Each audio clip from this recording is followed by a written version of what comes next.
with that out of the way, let's go ahead and get into this second segment, which is talking about Joe Douglas being fired. For all of you Jets fans out there, it's been a very, very, very rough season, especially in this one when there were a lot of expectations for the Jets to have a winning record and possibly win the division. But, of course, that did not happen, and that is not going to happen at this rate. I mean, this is probably their most disappointing season in a very long time. And this man right here, probably one of the worst GMs, not just in Jets history, but in NFL history, period. I mean, his time with the Jets has been absolutely awful. And he most likely wasn't going to retain his job towards the end of this season because his time with the Jets was already expiring. And they sort of just pulled the plug on him a little bit early. And you have to think, maybe there is another GM or maybe there's somebody else that they're already looking for to be the GM for the Jets. And they sort of want to capitalize on that and sort of ensure that no other team is going to go ahead and grab him as the season plays out. And I think that's the reason why they ended up firing him early. That might be a reason. Again, it's all speculation. We have no idea. But he finishes with the Jets with a 30-63 record in his 93 games as the team's general manager. Obviously, it's a horrible record, and it's worse than both John Idzik and Mike Maccagna. Forgive me if I messed up any of those last names. They're really difficult to pronounce. And those guys that I just mentioned, they're seen as two of the worst GMs in the entirety of Jets history. And Douglas has been given more games than both Idzik and Maccagnan in his time with the Jets. Like, he was given a lot of time to try and create a solid roster, but he's never been able to produce a roster that ends the season with a winning record, which is obviously, it's horrible. And in all the games that he's played, like, he was so bad as a GM that he ranks 105th out of 107 managing football executives since 1977. Like, the 105th out of 107. That is practically like the third worst since 1977. And this is among GMs that have spent at least 5 years with an organization. So that is really, really, really bad. This includes owners who have held that title and executives who overlapped with each other. Like, he might be the worst GM in the entire history of the Jets. And he had some positive moments. His 2022 draft class still stands out as one of the best achievements that the Jets have had. Even if the likes of Sauce Gardner and Breece Hall have regressed in 2024, that draft class was still really, really good. I mean, nobody really expected Breece Hall to have this kind of regression, so that might be a player issue. Same with Sauce Gardner. Again, it might also be a player issue. But to start out their seasons when they got drafted, they played very, very solid, especially Sauce Gardner, who was already being considered as one of the better corners in the NFL. And again, the biggest problem is just that the roster and the teams, they've never been able to produce a single winning season. Even having Hall of Fame quarterback Aaron Rodgers, and I completely understand that Aaron is very, very old, the team still has yet to gain any sort of traction this season, and they just keep losing. Even getting all-pro wide receiver Davante Adams, he was an all-pro for a couple of years, but again, on Green Bay, he was phenomenal.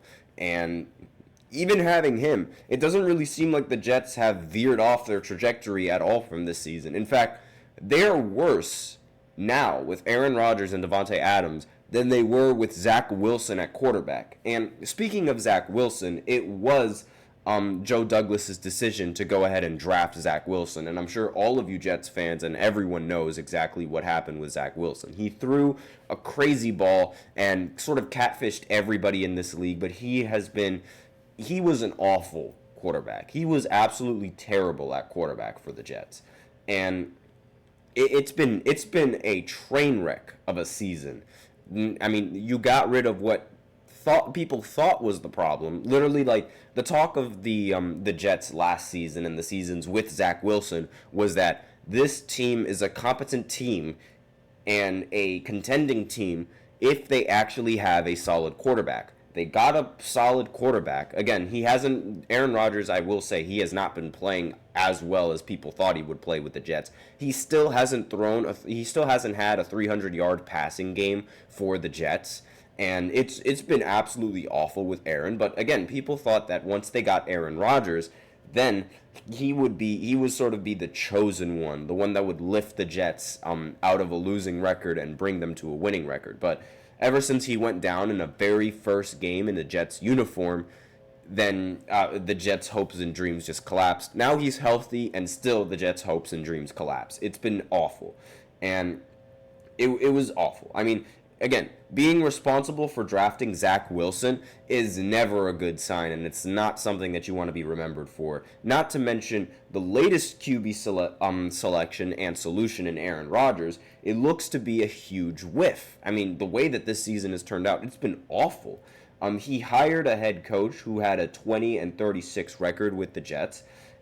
So, again, another awful decision there. He's had 6 years to build a roster that can compete for a Super Bowl, and the result is a 3-7 football team that's one loss away from the worst record in the entire NFL.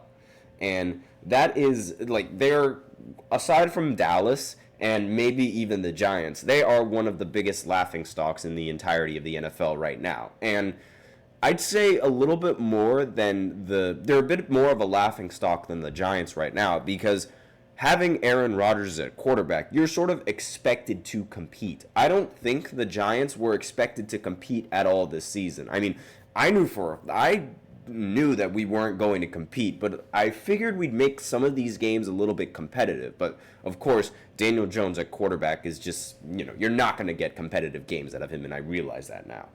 And a lot of this issue and a lot of this blame, it sort of falls on it sadly is going to fall on the GM right now. I mean, like, the decision making with the draft selections and just the overall roster, there's a lot of problems. It's not just Aaron Rodgers at quarterback that's the problem. Everyone is struggling, and it's just been really, really bad. Again, you could argue that it's like, a player issue, and that, maybe firing the coach wasn't all that good of an idea, but it's not a good look. He had 6 years to create a team, and he's failed. So this is sort of the result, and it was most likely that he wasn't going to retain his job towards the end of this season, but they sort of they pulled the trigger a little bit earlier than what a lot of people expected, or pulled the plug, for lack of a better term. For those of you guys who don't like gun references, I completely understand. But this has just been awful. They're going to part ways with Douglas in the offseason, simply opting to let his initial 6-year contract expire. That's what I thought they were going to do, instead of extending him, but then they decided to just fire him. And again, he's most likely going to go down as one of the worst general managers, not just in Jets history, but in the entire history of the NFL.